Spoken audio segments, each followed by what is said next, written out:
Thank you. As you remember, there was a time I was here at Kalatina.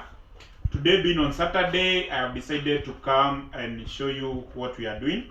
Last time when we are here in our last video, the floor was not cemented, but I have seen that my client cement. Now today, as you can see, the space was very small. As you can see, this cage iko imesimamishwa ikuwa triangular. Now tumesema tukuje to modify ili the same space can be able to accommodate more birds.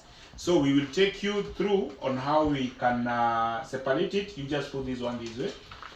After modification, that is what we have done after modification. Yes, that is one part. Then uchukue ile ingine. Rotate. Yes, uchukue ile ingine. Au umefanya vice versa. Ungekuja hivi. Oh, sawa.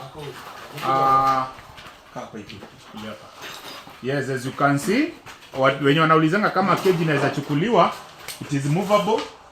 Mzee kuja hivi, kuja hivi. Kuja hivi, wewe unakuja hivi. Oh no. Hivi kabisa, iguze pale kwa kona. Kwa wenye wanaulizanga kama ni movable, wenye wanaulizanga kama ni movable, you can see now what we have done. Fikisha mwisho. Kwanza ifikishe aingie ndani ifikishe mwisho. This is how I do. So kwa hiyo nakuwa akiuliza how Francis anafanyanga, sukuma kabisa, enda tena mwisho kabisa. Bas, chukua sasa nyingine ingia hapo.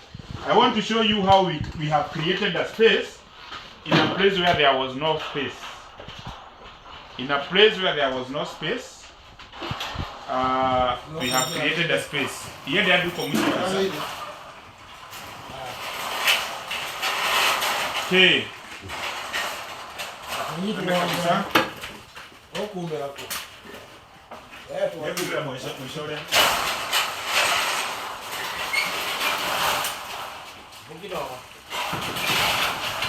Yes, I think now you can see the space that we have created here.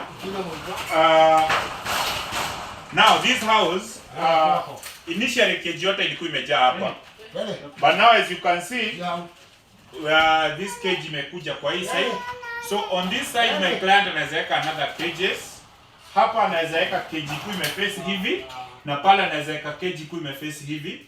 So the whole house can be able to accommodate more than 320 birds, whereby initially ingebeba tu kuku 128. This is a capacity of 128. So for more information, if you are interested with this venture, you just need to hit my number 0717 108 735. Also, I have come with the birds. I'll show you when we have installed them. So wherever you are, you just need to hit my number 0717 108 735. As I always tell you, my hashtag disability is not inability, and whatever any other person can do on my side, I can do it better. God bless you. Tupatane kwa another video. Thank you.